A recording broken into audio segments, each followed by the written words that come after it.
set this up right here.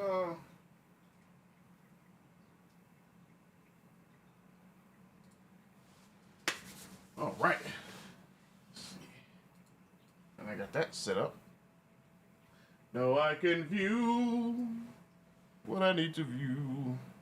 Oh, this thing is not working right.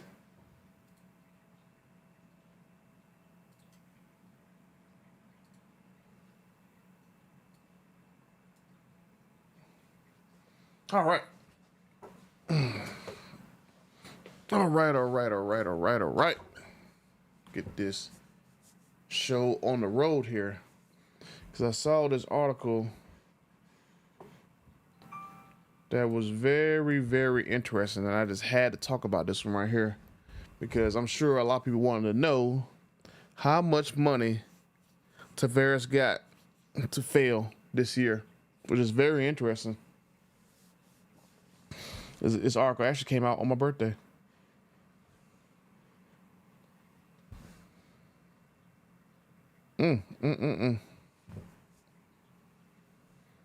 Let's see. Oh, what's going on, fellas? But yeah, I thought this article was very interesting to talk about because now we know how much cost Tariffs got paid, and actually came out by Reuters actually today on my birthday. So here we go right here. Former Stellantis CEO Carlos Tavares' pay package fell 37%. It fell down almost 40% to only $24 million in 2024 to fail. And it's just crazy. Just freaking crazy. Where's my mouse at? There we go. The former Stellantis CEO Carlos Tavares saw his total pay fall 37% last year to $23 million, basically euros and all that crap, before he unexpectedly resigned in December. Tavares clashed with the Chrysler and Fiat owners board over his near-term focus on cutting costs rather than keeping an eye on broader goals. His aggressive pricing strategy contributed to slipping U.S. sales, which the automaker is still trying to claw back from. This dude failed so bad, he still got paid $24 million basically to walk away. It's just wild. But it's just like what we were saying, me, TK, OC Motivator were saying over the past couple of years, that this guy was basically just destroying everything left and right, trying to make sure that he got his golden package, in which down later in this article, he got half of his golden package. Let's see. Tavares will receive an additional $2 million in severance and $10 million in bonus pay, which I've been saying in videos lately that he had a $25 million nest egg and basically gave him half of it. Well, a little under half, $25 million. But he gonna get an extra $10 million bonus pay this year for meeting a series of company milestones, it's said in a regulatory filing filed on February 27th. So he actually had like I actually looked at part of the filings yesterday when it came out. So I'm make sure I'll do a video on this about his compensation package. But yeah, they basically gave him half of the milestones that he reached, which if you think about it, that is the reason why a lot of stuff went wrong in his company, because he had a lot of milestones tied to this, where if he had so many EVs in the market, especially North America, where he had a lot of cost cutting things going on, as long as he met that, it didn't matter if the sales were up or sales were down. As long as he met certain milestones, he manipulated the whole market in order to pay him a $25 million nest egg. But apparently no one bought into the crap, and now you see that Stellantis is basically failing in the North American market. And watching TK's video, you never know. Stellantis might go bankrupt if they don't bring a Hemi back, which I'll get to the Hemi in another video, because some other CEO of Stellantis basically said something about the Hemi's coming back again. Now let's see. As the company's chairman, John Elkann, interviews CEO candidates, deciding how many of the automaker's 14 brands have a vibrant future is a significant priority. I mean, honestly, in North American market, they don't really need Maserati or Alfa Romeo, right? They just need to just basically, I mean, they could probably keep Maserati, but Alfa Romeo doesn't belong in the U.S., so Alfa Romeo shouldn't even come over here. But Chrysler, Dodge, Ram, they can keep those 4 brands, be done with it. And maybe Maserati for luxury, but other than that, they don't really need any of these other brands to touch the U.S. market. Let's see. The next CEO will be announced in the first half of this year. Elkin said, let's see. We have excellent candidates both internally and externally. Elkin told analysts on February 26, where the automaker reported its 2024 financial results. Shares in Stellantis have fallen about 50% over the last 12 months. Yikes.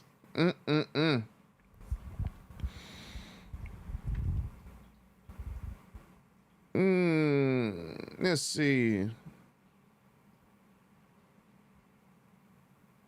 The automaker is also working to repair freight relationships with dealers, unions, suppliers, and shareholders, bringing in new executives and more open communication with stakeholders. Yeah, because they basically lied to all those people's faces because they weren't being real with them. And a lot of these people, I guess one remember seeing a lawsuit going on by some of these shareholders. So, yikes. They got a lot of stuff to fix. Stellantis said its employees earned an average of 66,000 euros in 2024, down 6% in 2023. Tariffs' total compensation was 350 times that of the average employee. Yikes. That dude. But yeah, basically like we've been saying, man, this dude has been the worst thing to happen to this company. I don't know, ever. But now that he's gone, now these CEOs of other brands cannot stop talking about Hemi V8 because they already know in order to save this brand, they need Hemis back. And if they don't bring Hemis back, this company ain't going to survive. You don't necessarily go cold turkey in 1 year and drop Hemis out of literally all your products and think you're just not going to be, you're not going to feel that. So I'm just saying that maybe they need to go ahead and start bringing the Hemis back quicker than what they was. Well, hell, they wouldn't expect to bring Hemi back anyways. But yeah, they're going to bring Hemi back very quick, or they're going to be very, very SOL. But let me go transition to another topic. Talk about that.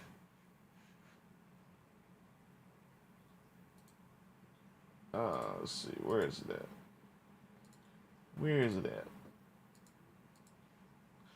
But yeah,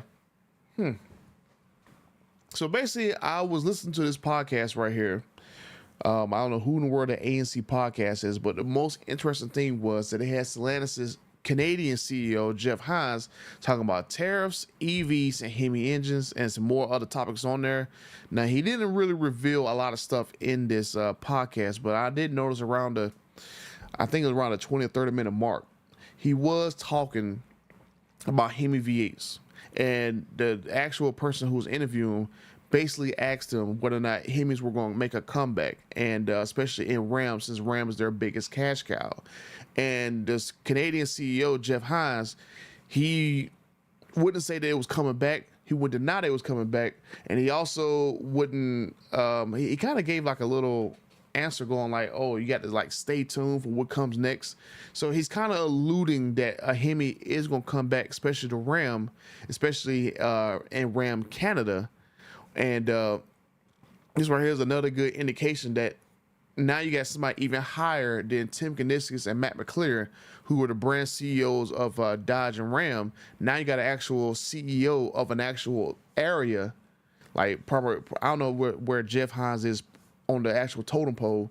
Him being the CEO of Stellantis in Canada, he has to be pretty high up there. And even he's talking about, yeah, well, you know, I can't say anything about the Hemis now, but you know, just stay tuned. You never know. You never know, right? So I think this right here is another good indication that yes, Hemis will be coming, and hopefully if they get Dundee set up right and just get it set up fast, that yes, Hemis will come back at least to Ram first. I think it's a lot more harder to actually do that in Dodge first because Dodge had to set up the cradles and stuff for the actual live stream. Oh, I got a package. Yeah. You gotta do it all. I'll get to this one in a second. But yeah, it's a lot easier to get the Hemi back into Ram because, you know, you got a very easier way of integrating the Hemi back into that truck because that truck is basically the same as the 5th gen Ram. This basically was a cosmetic changes. So Hemi had already fit in there. So I fully expect maybe sometime this year that you're going to get Tim Kuniskis announced that there's going to be a Hemi truck coming, and hopefully under 50 grand because I got another video I'm going to do about the average prices of vehicles being like 48 grand, and there's literally only one Ram model that's under 48 grand, and if you add a single option to it, you can't really get it under 48 grand. So basically you can barely get a truck $5,000 in payments unless you put like 20 grand down, right? Which is pretty crazy. But yeah, I just wanted to basically just bring this up. When I convert this over to actual video, I'm gonna throw a clip in right here of what he actually said, and then you'll be able to hear it when I actually convert this over to an actual video. But yeah, I think this is a pretty cool indication that yes, we're gonna actually get Hemis in Ram. It's just a matter of when, not if. And I've talked to someone who was pretty high up in Dodge, and if you really paying attention and you're very quick with the math, you might have a good idea that person told me that, hey, if there's a business justification for an engine or a feature in Ram, then they can make it work for Dodge. So I'm just saying that Ram's fate and Dodge's fate are basically tied together. So if one brand gonna get something, the other brand gonna get something, and I have it on pretty good authority from what someone told me about that. So if Ram needs V8s, Dodge needs V8s. So I think it's going to be Ram first, Dodge second, and then the rest of the brands will probably get it as well too. But just saying. But this is pretty interesting. I did get an actual package on the live stream because one of you guys actually sent me a birthday gift.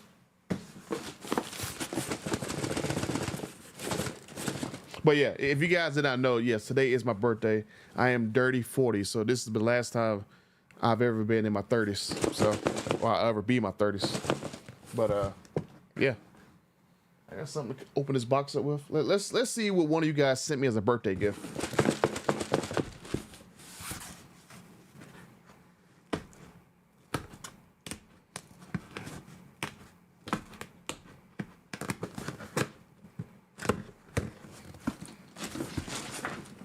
Am I not?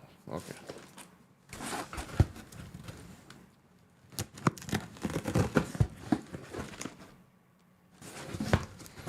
What did Butter get for his birthday from one of you guys? I have an idea of what this is. Ah, here we go. Some pretty cool birthday gear. Ah, yeah, I like this. Hold on, there you go. I got me a Demon 170 hat. That's freaking awesome, man. I like that. Yeah, I was supposed to go to this event right here. What was that? Legions? Yeah, Legions of Demons. I was supposed to go to this event, but I didn't get a chance to go. Man. Oh, I like this, man. Oh, cool. Oh, yeah. I don't got to even adjust this bad boy. There we go, right there. Man, shoot. Oh, that's pretty cool. I got a nice little keychain. The fastest Mopar on earth.com. Ah. It's like I got like a little earring. But yeah, this is cool right here. Ah. There you go. I got a cool little keychain with both the 2018 Demon and the Demon 170 logo on there. And then I have the fastest Mopars on earth on the backside. There we go. Pretty cool. That's awesome. I did not fully expect for this to happen, to get a birthday gift while I was already live streaming. Let's see. Oh, cool. I got a shirt. Uh-huh. I didn't say anything to you, Siri. Okay. Thank you, baby. Oh, man. Let's see. Legions of Demons, fastest Mopars on earth. Awesome sauce. And I got a large t-shirt so I can wear it. Awesome sauce. Yeah, here we go. So I got this right here. So a buddy of mine went to Legions and stuff. He has one of the fastest super stocks in the world. And so he got me some swag. So I knew this was coming, but he had no idea when my birthday was. So it's pretty crazy that all this stuff came on my birthday. See what we get. What we get. What we get. What we get. Oh yeah, that's cool. I'll get that tag out of the way. Carpe Demon, Legion of Demons. Yeah, that's pretty cool. I definitely need to go find where my 2018 Demon is at, right? That match my Demon 170. Let's see. The fastest Mopar on earth.com. Oh man, I like that. So, my good old buddy Rick. Appreciate that.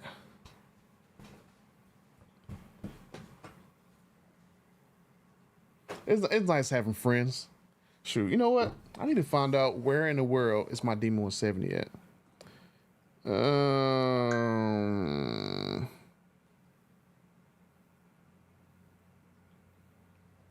Why in the world is Burns Motors texting me? Those were the same guys who screwed me over on one of my Demon 170s. Happy birthday. It's a great one. Hope you have a great one.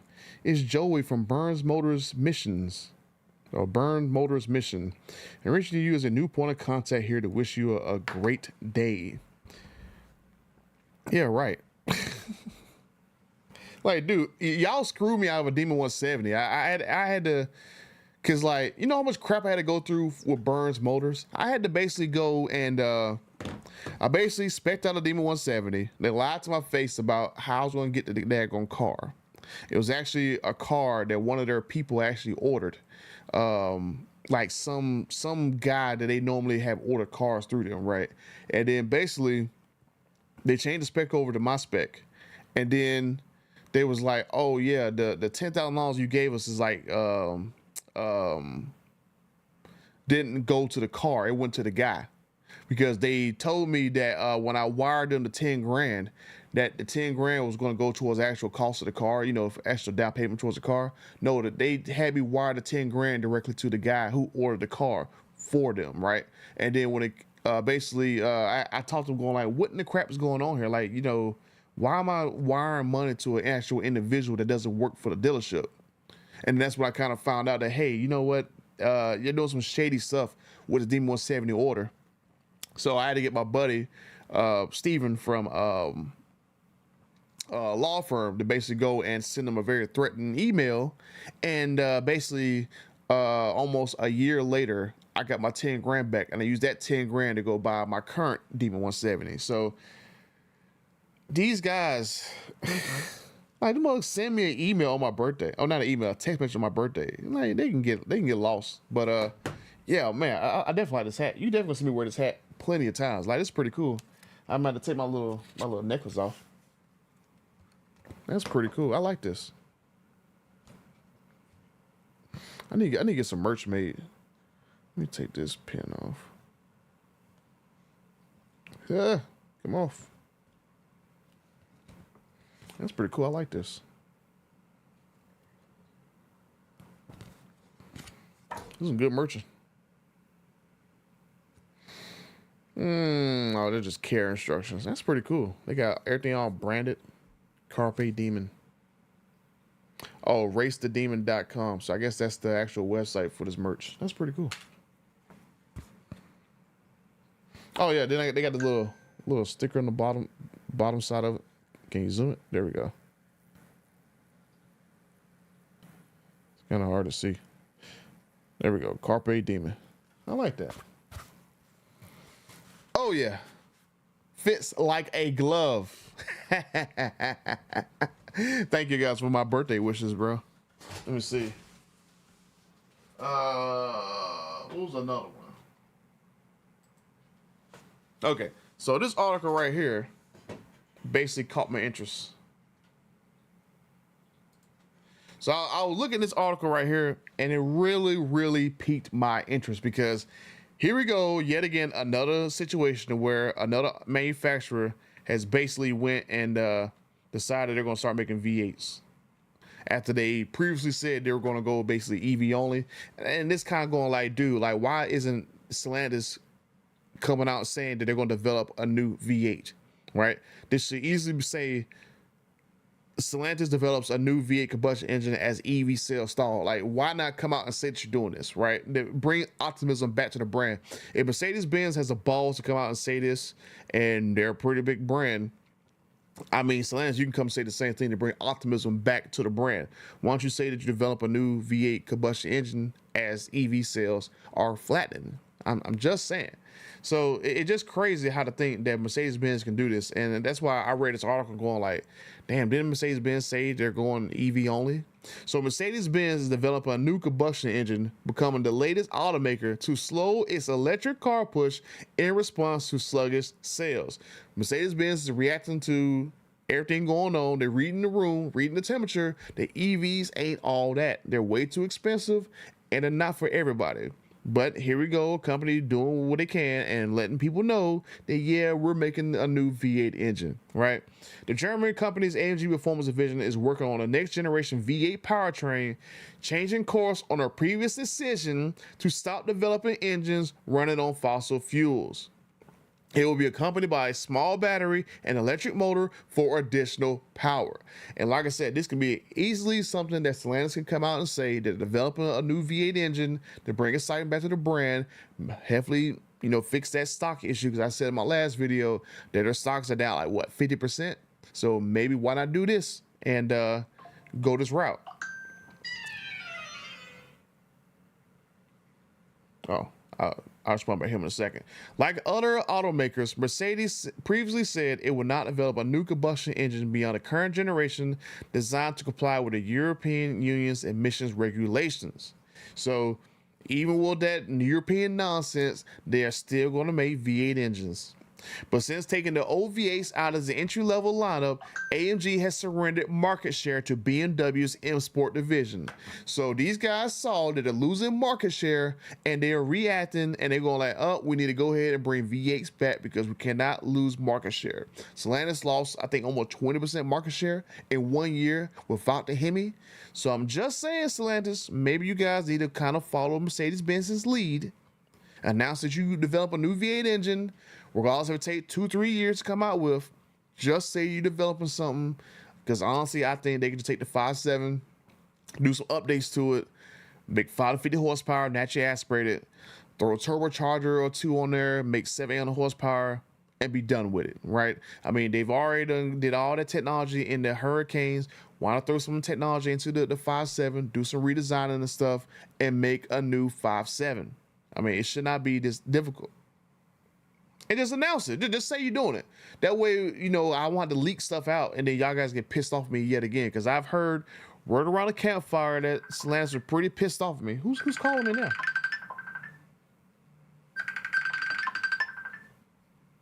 What in the world is girl? Hold on a second.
That was very interesting conversation. Oh, but man, hey, where was I? But yeah, basically, I just want to say that yeah, Mercedes-Benz, they saw what was going on. They're reading the room. They saw they're losing market share, and they're basically coming out and saying openly that we're developing a new V8 after they said it was not going to do it. So that's why I thought this was pretty interesting to cover because, I mean, the blueprints is all there for Stellantis to basically turn this around. And I mean, it just amazing to see one company see that the writing is on the wall. EVs ain't there. These small little engines ain't doing it. And even in Europe, they're gonna bring V8s out. So I don't want to hear the excuses that, oh man, the emissions compliance and the European Union and cafes killing V8s, because you even got Mercedes-Benz who used to be neck and neck with FCA or Chrysler when they used to own Chrysler. Now they're going back and bring V8s back out. But the beautiful thing is they say right here, the company described the development of a new V8 with a mild hybrid electric system as a strategic evolution. Mercedes-Benz is not the only automaker to return to its combustion engine lineup. Porsche early this month, said it will make a $800 million hit this year tied to adding more combustion engines and plug-in models after disappointing EV sales. Yikes. Oh, did I read that right? Porsche early this month said it will take an $800 million hit this year tied to adding more combustion engines and plug-in hybrid sales. Oh, okay, I get it now. They basically put it at the very end. So because of the point in EV sales, now Porsche has to go and add more combustion engines and plug-in hybrids after EVs are flatlining. So, I mean, it's just more proof positive that you don't go full EV when all your competitors aren't. Right? I mean, GM is literally the blueprint for Stellantis.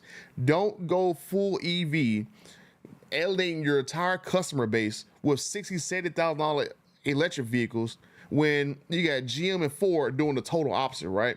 You got Ford making $30,000, $40,000 Mach-E's to keep the V8 in the Mustang. You got GM who got EVs through every spectrum. They got little cheap little $20,000, $30,000 EVs all the way up to like $150,000, $60,000 Escalade IQs. So they got a wide spectrum of where you can get EVs at. And then Stellantis' bright idea is to basically make a two-door Charger electric that's at least $60-something thousand as their first EV to the American market. That does not make any sense. That is freaking crazy, right? I mean, for one thing, I could have sworn that the four-door Charger sold more units than the two-door Challenger. And then the majority of the sales were cheap $30,000, $40,000 models. So you're basically $20K over what you normally sold. And then you make that the only vehicle that you're going to offer. I mean, this is not exactly rocket science here. I'm not an executive, but I mean, I would have said, hey, in the meeting, like, guys, I don't think it's going to be a very good idea. I think it's going to take a very bad hit. Just saying. Was that another little part in here? Sometimes there's like another little part in here. Okay, here we go. Mercedes had already signaled a shift in direction. The company recently pushed back its electrification target by 5 years, reaffirming investment in combustion engines. The automaker now expects hybrids and EVs to comprise half of the sales by 2030. The original target was set in 2021, envisioning a predominantly all-electric lineup by 2025. So these dum-dums thought that they're going to have an all-electric fleet in 2025 back 4 years ago, basically. And how good is that working out for them? But at least this is one numbnuts company that recognized that, hey, this crap ain't working, it ain't happening, and we're going to develop a new V8 now. And then you still have Stellantis not saying anything. Oh, well, you know, according to TK, because he was telling me about John Elkin talking about, hey, stop talking about the Hemis. Talk about the Hemis. Say that you want to bring them back, but better. Say you want to bring back an updated Hemi. That's all they got to say. And then they will have brand optimism. People will be like, okay, cool, they're coming back, right? So I'm just saying, Mercedes-Benz wasn't pissed off or like scared to say it. So maybe John Elkin need to grow a pair and just come out and say that we're going to come out with a new V8 engine. Just saying. But yeah, we'll say, what's some of you guys saying? If Stellantis want to save their company, they need to say one word, which is Hemi. Exactly. That's basically the same thing TK said in his video. Let's see. Give the customers options, not just junk EV and a V6. Well, the Hurricane and V6 is an inline six. I mean, honestly, they could have took the Pentastar, revamped it, and made it into another, engine or whatever, right? I mean, they just updated Pentastar for the Ram 1500s. I know that was one problem they had last year with the Ram 1500s. They had to basically do the upgraded Pentastar engine that uses a higher fuel pump rating in their gas tanks, and so that was causing some issues with them getting gas tanks confused and stuff. So I know about all kinds of little stuff going on. Hey, what's up, King Trey? Oh, your birthday was 2/25. Oh, cool. Yeah, 2/28. 2/28. Like I've only ever met, two other people who share my birthday, and that live near me. Well, yeah, two other people, and one of them had to be my next door neighbor. My next door neighbor actually lived on the opposite side of my house. Me and her was born on the exact same day in the exact same year, which is pretty crazy, right? So both our parents went in the same hospital on the same exact day. She came home first, I came home second, and we both shared the same birthdays all the way up until having the same birthday party. I think to about 5, 6 years old. We just had the same birthday party in the same spot because we're both literally the exact same age. Went to the exact same hospital. But I mean, hell, I need to go find out what the heck Venice is at. Wish her happy birthday, because she dropped off on social media. Let's see if I can find Venice. Wish her a happy birthday. Oh, that would be pretty nice. I haven't said nothing to Venice in a while. Now I know she's 40.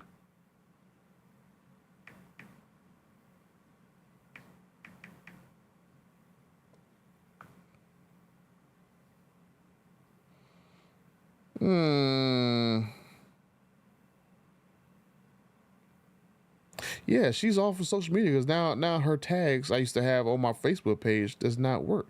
Yeah.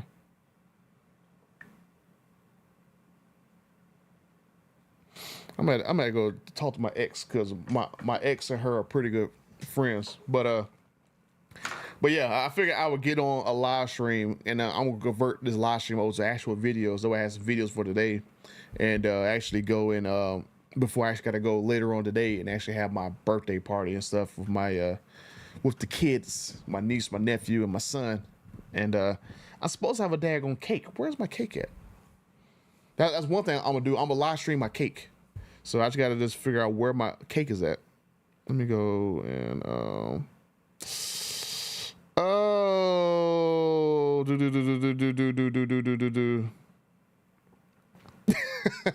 man,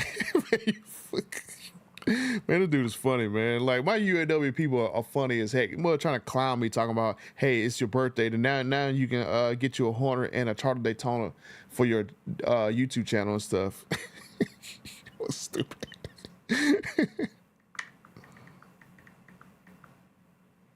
Damn, what's a crappy Stellantis vehicle I can clown him with right now? Cause he keep clowning me over the Charter Daytona, because I told him that I wanted to get a Charter Daytona to lease. That way I can make content with it. But I need to find what's the worst vehicle right now that Stellantis makes that's worse than a Charter Daytona. I don't want to say Hornet because he would know, because I've been clowning about the Hornet all the time. What is the worst vehicle? What is the worst vehicle? I'm asking you guys, what is the worst vehicle that Stellantis makes right now? Other than those two. I don't know. I mean, hell.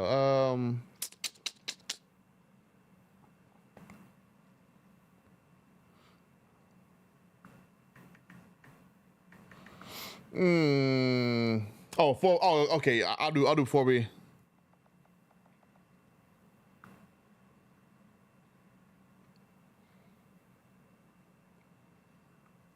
No, you know what? I'm gonna tell him. You know, I'm gonna tell him, hey, don't. You know, I'm gonna tell him go get a Pacifica hybrid and don't park it at his house because it might catch fire. Yep.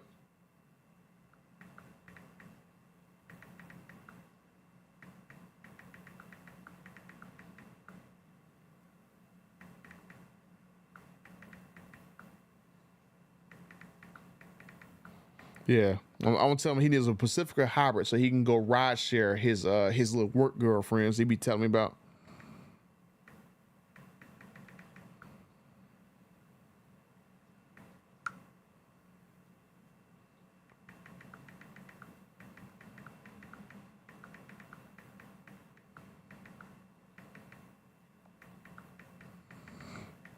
Yeah.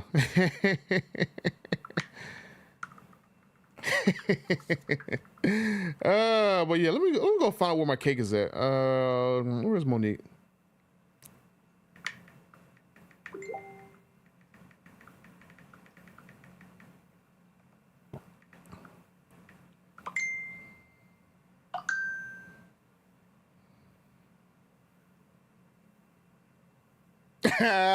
Somebody got too many work girlfriends, they won't fit.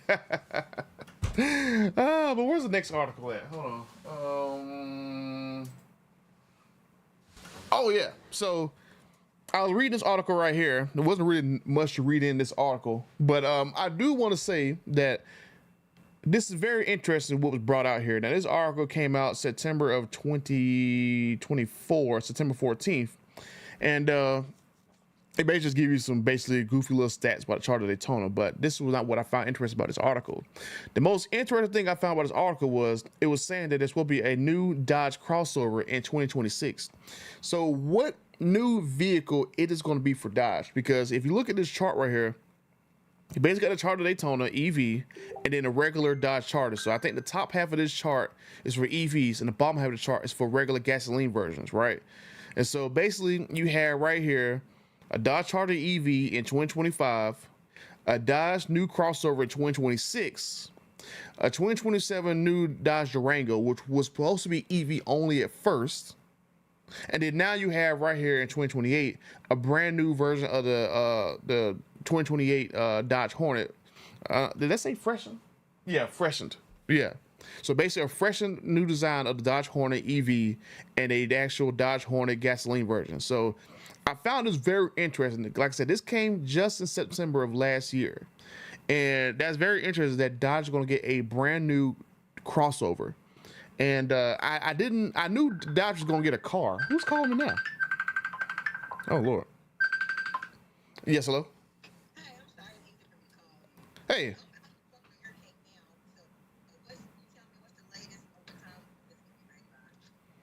Oh, I mean, is it going to be ready by today, right? Yeah. Yeah, just give me a time you think it's going to be ready. It's almost 1. I'll tell you what, I'll touch base with you at about 3. Okay. Okay, all right, thank you. Okay. All right, bye. So my birthday cake should be done by 3 o'clock. So hopefully I get done with this and then I'll everybody's calling me today. Hopefully I'll get done with this and figure out when I'm gonna get back on live to actually show you guys my birthday cake. It's gonna be a pretty cool cake. I'm not gonna reveal what the cake is yet, but it has something to do with this. I'm just saying. Oh, and it also has something to do with this. So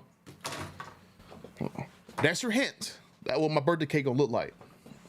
But okay. But back to this video right here. Well, the clip. Well, it's gonna be cut into a video, but I'm gonna cut this part out. But basically, this is very interesting that they reported that Dodge is gonna get a crossover in 2026. So the thing is, what is this vehicle gonna be? I have no idea what it's gonna be. Like I said, I knew that Dodge is gonna get a new vehicle within the next 2 years.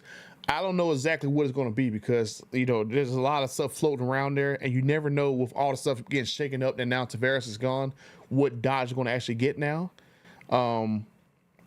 It would be pretty cool that if there's a new Dodge crossover, that right there could be a new Magnum.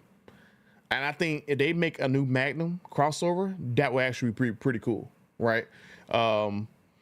Something a little bit taller than the Charger, a little bit longer than the Hornet, but basically on like the Charger's platform. Could you imagine basically like a little crossover Magnum that basically has like an inline six in there, or a small, or maybe just a 5.7 in there, and that's a crossover for Dodge. I mean, that'd be pretty cool if this is the case. So this caught me off guard because you saw the actual reviews, not reviews, but the actual interviews that Dodge CEO Matt McClure said a week or two ago with the Drive, where he was saying that he wanted to have like a smaller car, or a smaller sports car, basically like a small, basically budget Viper, which I've made my video about it. Hey, why don't you make like a small little car based on the Miata, since Chrysler, or well, not Chrysler, but FCA basically had the same thing happen with the actual Fiat. So why not have an actual plan with Miata, well, not Miata, but Mazda again, to go make a new version of a small car and brand as a Dodge vehicle. This new crossover will be pretty interesting, because I'm going like, what crossover right now that do they sell at another location that's could slot in here, right? Maybe a Maserati, or like a Alfa Romeo vehicle that's a crossover or whatever, or they're going to introduce a new vehicle. Because for them to make vehicles in Dodge, I'm pretty sure they're going to basically try to make it so that they have a sister car with it. So maybe they're going to be a crossover. They're going to be introduced Alfa Romeo Maserati next year as well too, and they're going to make a Dodge version of that. But I think that'd be pretty cool. Like, could this crossover be like a new Journey? Could it be a new Magnum? I see your comment right there, Mopar Man. The Dodge Stealth, that was supposed to be the new name for the Durango. So I don't think they're going to use the name Stealth. If they're going to use the name Stealth, it probably going to be for the new Durango replacement. So I'm thinking this new crossover is supposed to be introduced next year. It says new. So this is going to be very interesting. So is this going to be a Journey or a Magnum? That's the only two guesses I could think that this new vehicle is going to be. And I'm surprised no one really picked up on this. And this was released back in September 14th, 2024. So Almo News had to go say something, or got this information from somewhere. And I don't think there's anything else to the story other than that. Yeah, there's nothing else to the story other than this chart, which I thought this chart was pretty interesting. And I seem to remember with like what Motor Trend they did like a few years ago, they showed there's an outline for like some new vehicles coming to Dodge. And Tim Knissen said during the actual Demo 7 reveal that there were multiple cars they have not opened the covers on, right? So this could be an actual car that Tim Knissen was hinting at during Demo 7 revealed in Las Vegas, that there was multiple cars coming. So that would be interesting. And there's no other thing that I can think of. I mean, maybe this car was based off of the Chrysler Airflow. Hold on.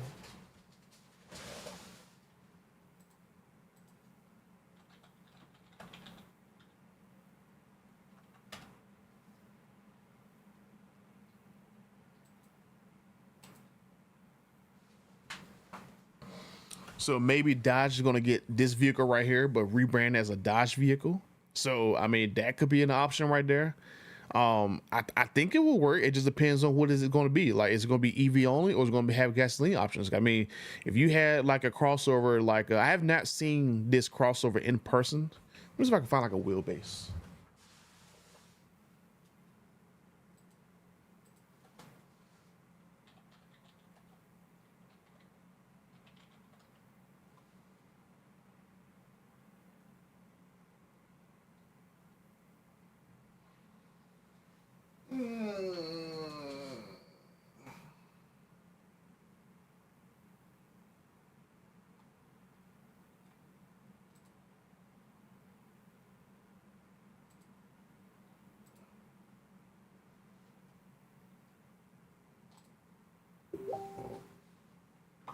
Yeah, I have not seen an actual I have not seen the actual car in person, so I don't know how long the wheelbase. They just keep saying that it's a long wheelbase, so maybe they rebadged this Airflow into a Dodge vehicle, because Christine Fuel, who's currently the actual brand CEO for Chrysler, she said she doesn't want to bring this vehicle out anymore because it's not aggressive enough or whatever. So maybe Dodge brings this as the new crossover or whatever. I mean, that'd be very interesting to see if that's the case. So yeah, that's what I'm talking about right here. And And they was going to make this car right here at the Windsor assembly plant where they make the actual the Charger at anyway. So could this be a new next generation Dodge vehicle rebash? Could this be like a Journey or a Magnum or whatever? So I mean, this would be very interesting. It looks bigger than a Hornet. It's supposed to have like the same you know what? This might be on the same drivetrain and the same chassis, cellular large, as the actual Charger Daytona, because you know it is. It has to be, because they're going to build this at the exact same plant that the Charger Daytona is at, right? They're going to make this and the Charger Daytona side by side on the same line, so it has to be within 113 inches to 121 inch wheelbase. And the Hornet, let me see how big the Hornet wheelbase is.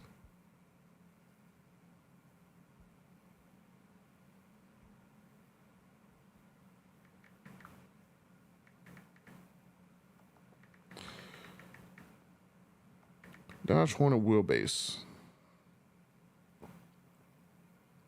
Okay, so the Dodge Hornet's wheelbase is 103 inches. So this vehicle right here would be at least 10 inches longer than a Hornet. So this would be a bigger segment vehicle. So this could be a new Journey. This could be a Dodge Journey. And with it being a cellular large, it can have an inline six Hurricane. So that means this right here, this crossover could fit a Hemi in there. They could make it fit if they redesign it for Dodge, and that will probably be a pretty good move, because there's no vehicles that slot in between the Hornet and the Durango, and the Durango for a lot of people is too big. They don't want like a big giant 3-row SUV. So this could be a nice Journey, especially with an inline six Journey, and then you can do an SRT model off of this. Like I can imagine them changing sheet metal on this right here, but they could definitely make this a Dodge vehicle. If they definitely make it cheap, it would be pretty cool.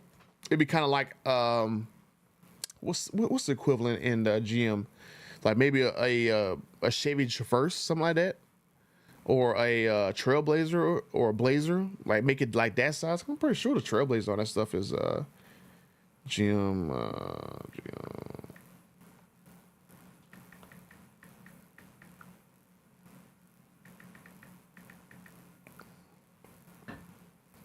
So the Traverse wheelbase is 121 inches. So that definitely fits within the same dimensions of the Stellar Large platform. So they could make this basically the same size as the Traverse and basically compete head on with that actual segment SUV.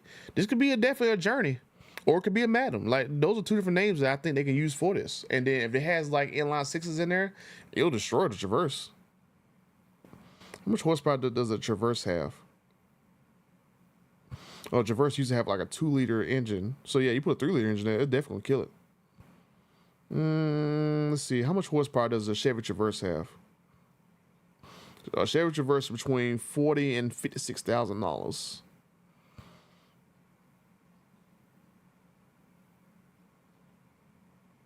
It's the second largest SUV in GM stable. So yeah, that'll fit right below the Durango if they definitely make it like that. Where's the horsepower?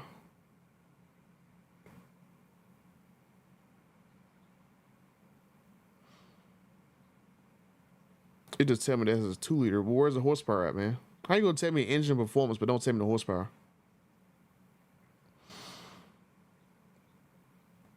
Come on, tell me the freaking horsepower. Like, golly, car and driver, you suck.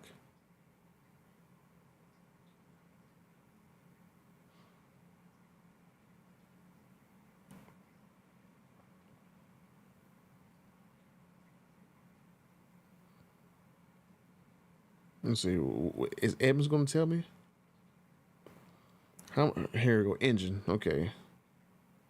328 horsepower and 326 foot-pounds of torque in a 2.5 liter inline 4 in a 2025 Chevy Traverse. So yeah, a freaking if they put the baby Hurricane engine in there, an actual inline 6 engine, and that small little body right there, they can definitely kill it, because it'll have 100 more horsepower base than a Traverse will. So this could be a pretty good model for Dodge if they bring this out as a Dodge Journey with more horsepower, and then maybe for a cheaper model put like a Pentastar in there, because Pentastar gets like what, 320, 350, somewhere around there.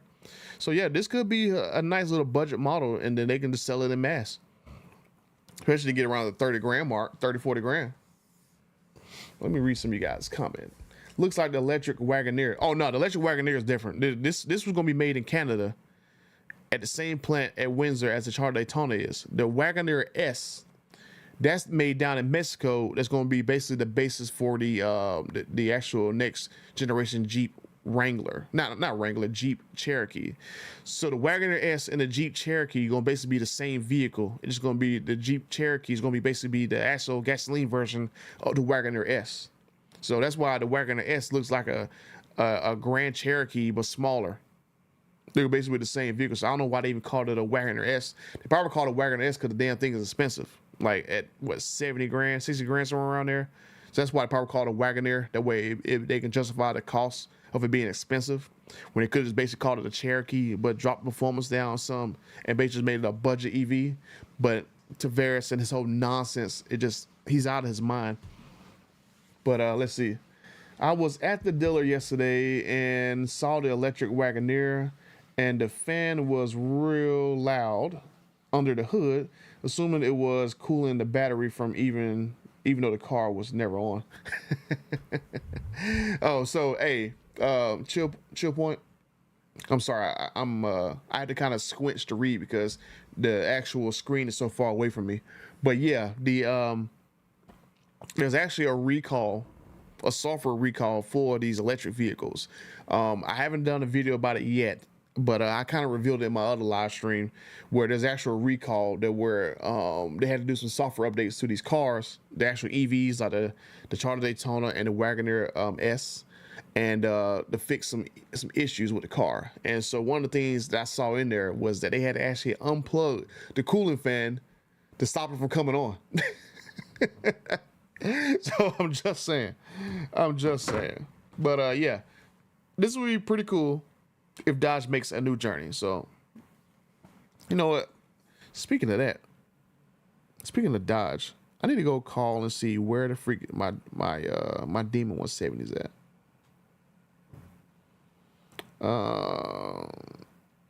Where is my Demon? That's one thing I need to do. Definitely another update video. Where is my Demon?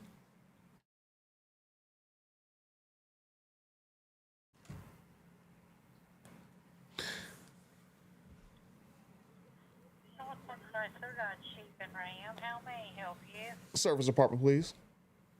One moment, please. Thank you.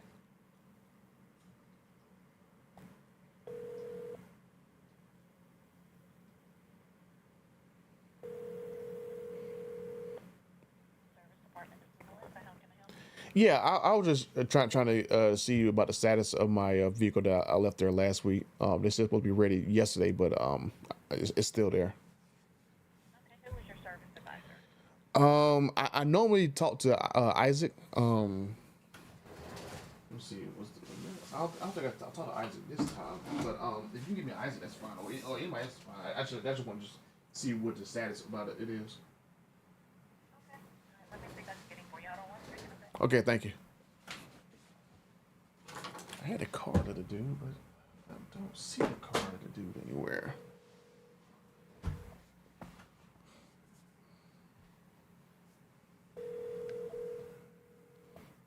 Where is my demon? Where is my demon? Where is my demon? Where is my demon? You have reached the voicemail of Isaac Martinez, service advisor at North Point Chrysler Dodge Jeep and Ram. Oh, he's not there. Oh man, where is my demon? Because you know it would be perfect if I had my demon, my cake, and my Z06 all at the same time. So I'm gonna call back and see where in the creek is my demon.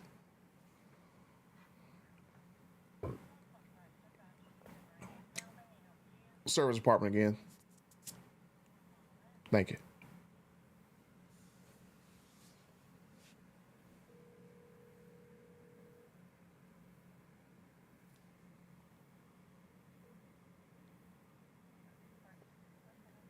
Hey, Melissa. Yeah, Isaac wasn't at his desk. Can you just connect with somebody there? I just want to just ask just a simple question of when they think it'll be ready. Thank you.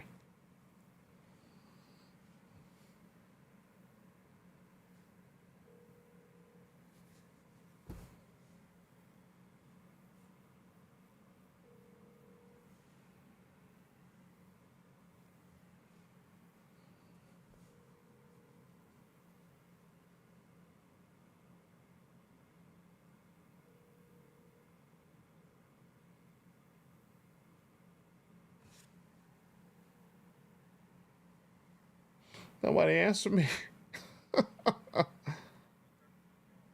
Hey, I'm trying to get the idea of when my vehicle will be ready. I had the Demon 170 that's there in the service department.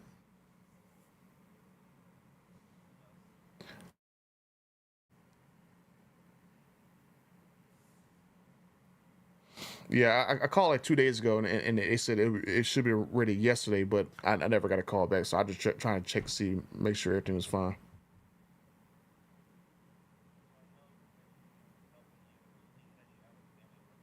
Okay. Yeah, that's fine. Yes, it is. All right, thank you. All right, bye.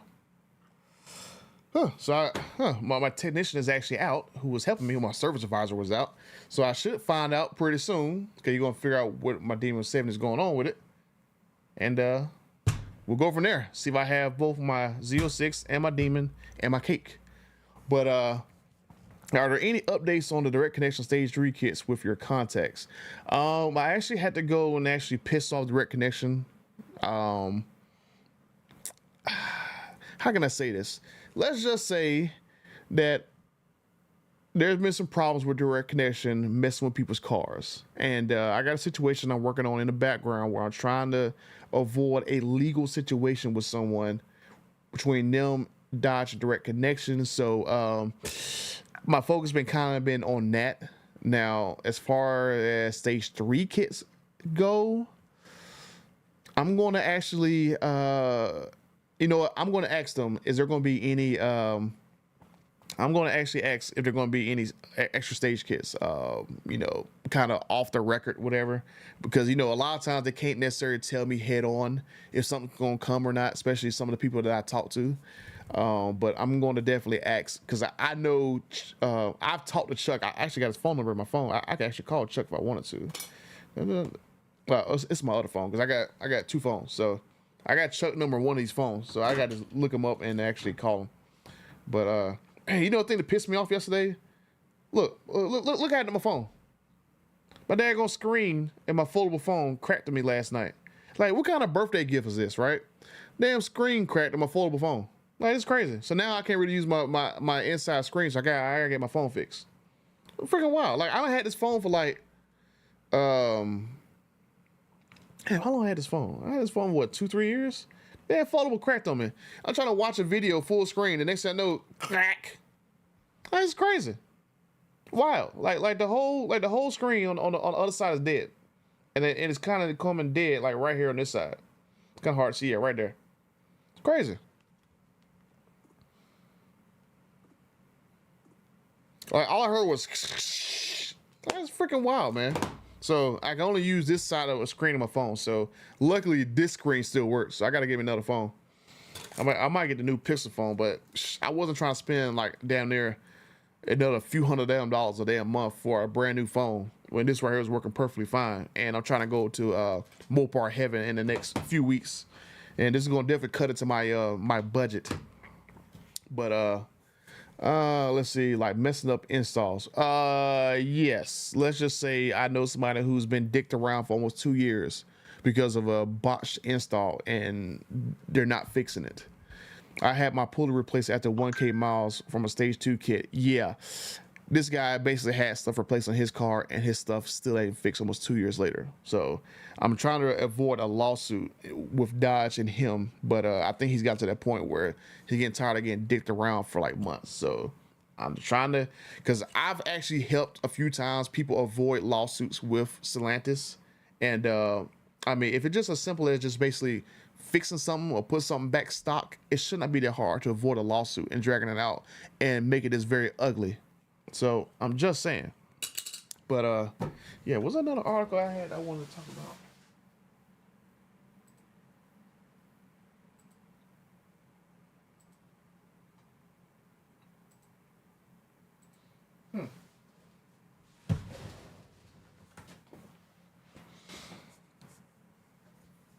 I don't want to really necessarily talk about that, because this is something that TK was talking about right here, where John Elkin is kind of like he's in a very tough position to where he basically has to figure out what is he going to do, because these tariffs are coming on Canada and Mexico, and he's kind of pissed off that Trump is going to basically impose these tariffs, and majority of the vehicles that are sold in the United States from Stellantis are imported.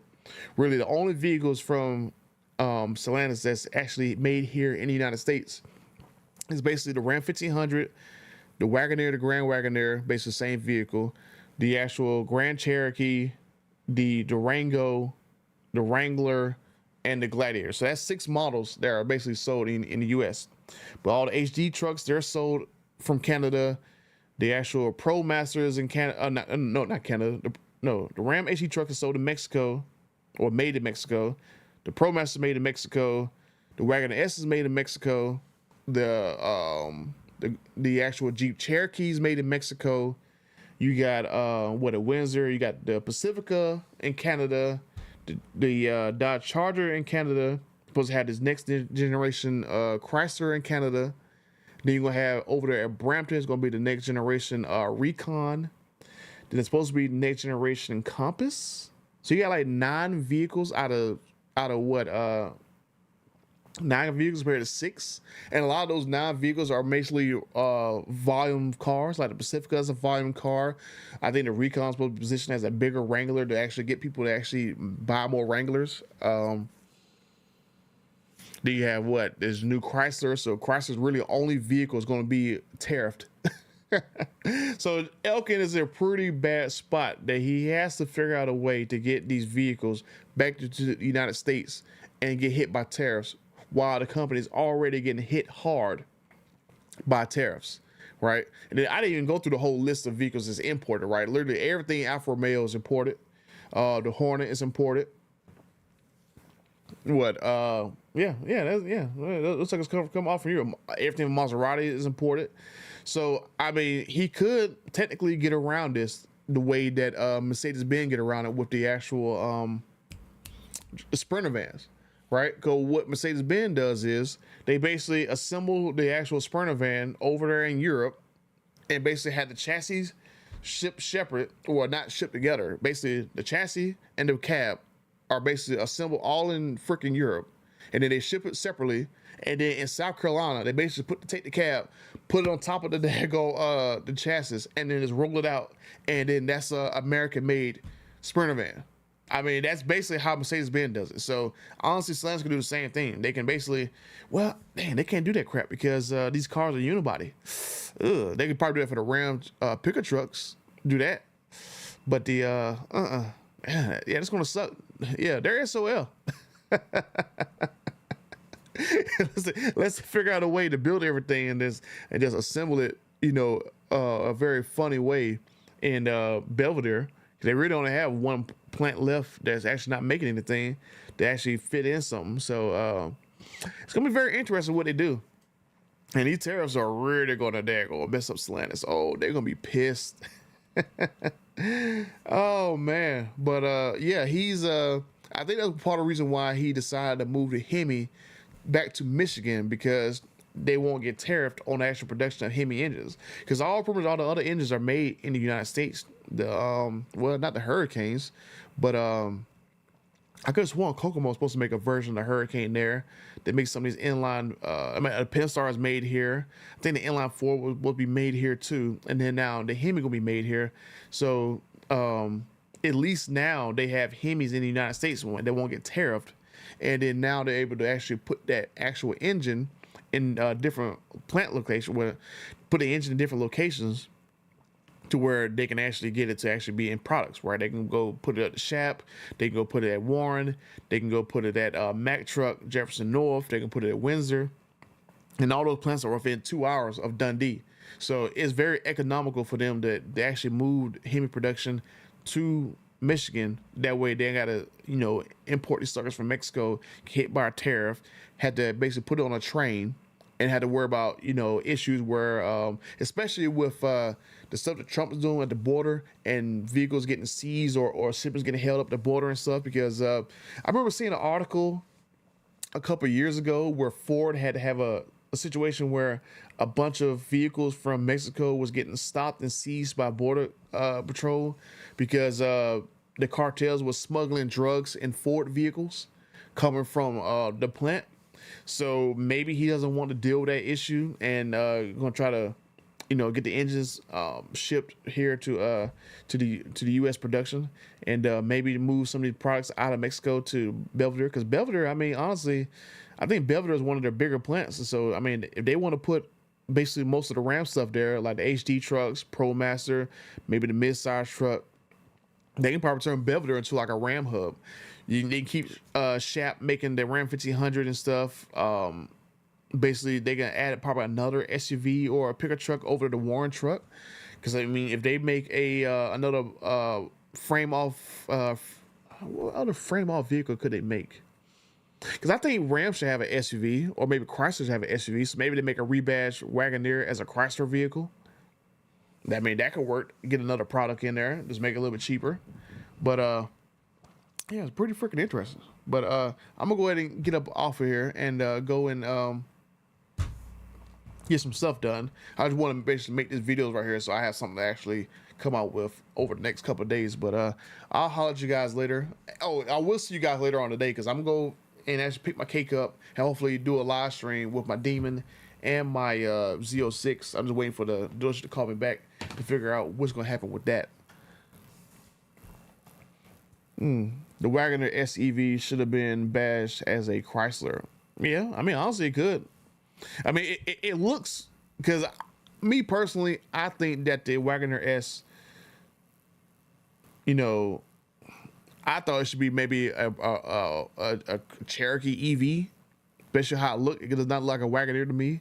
But what you said, Grant, makes perfect sense. It being a Chrysler vehicle, because Chrysler needs a vehicle, and it's kind of crazy how on the 100-year anniversary, there's no Chrysler vehicles other than a minivan like the Pacifica and the Voyager, which is basically the exact same van.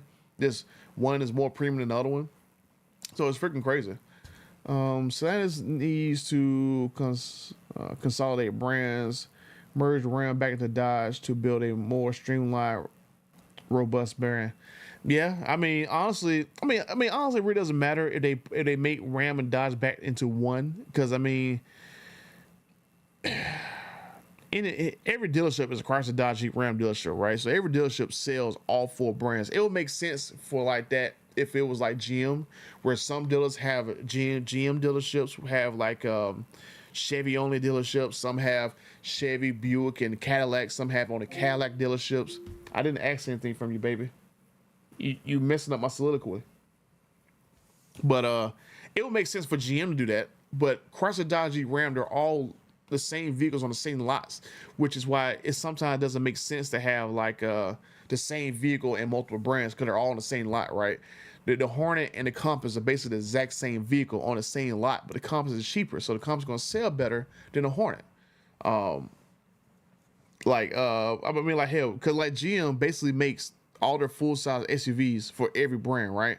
The Tahoe is the exact same vehicle as a Yukon, which is the exact same vehicle as the actual Escalade, but they're all not necessarily sold on the exact same lots, because you can go to a Chevy dealership lot and you're not necessarily going to see a Denali or a Yukon or Escalade there. You can go to another dealership, like one of my Chevy dealerships has a Chevy, a Buick, GMC, and Cadillac. So I'm going to see a Tahoe, a Yukon, and an Escalade all on the same lot. Then I got another dealership that's a town over that all they sell is Chevy. Then I got another Chevy dealership, all they sell is Chevy and Cadillac. There's another dealership I think of that is just a Cadillac dealership. So you don't necessarily see all different brands of vehicles on the same exact lot as you would with GM. So it doesn't make sense for them. So honestly, they need to consolidate nameplates. So that's what I would say for them. Like, there's no reason to have the Hornet when the Compass is basically the same thing. So delete the Hornet, keep the Compass. SUVs, I mean, that's kind of like a different story. Like, if they, like, honestly, Jeep shouldn't have two Wagoneers. Like I said, like, they should basically have the Grand Wagoneer basically just for Jeep, and then have the cheaper version for Chrysler, and be basically about it, right? I mean, that's one thing I can see they should do. But other than that, they just need just streamline the nameplates. They don't need to have as much different models. Just because you got 14 brands, I mean, you have like all different models and stuff. Just make them very simple, very easy to do. I mean, I'm just saying. But I'm gonna go get up out of here. I gotta go and actually pay on my Z06 bill because my payment is due today for my Z06. So I'm gonna go pay on that. Figure out what's going on with my demons. So I gotta wait for the call for the dealership on that. Then I gotta figure out where my cake is at for my birthday. And I'll probably put on my demon swag when I get my demon and stuff. So I'm gonna holler at you boys later. Hopefully after 3 o'clock I'll jump back on here before I actually get down to it. So I'll holler at you boys later. And until the next time, I'm out.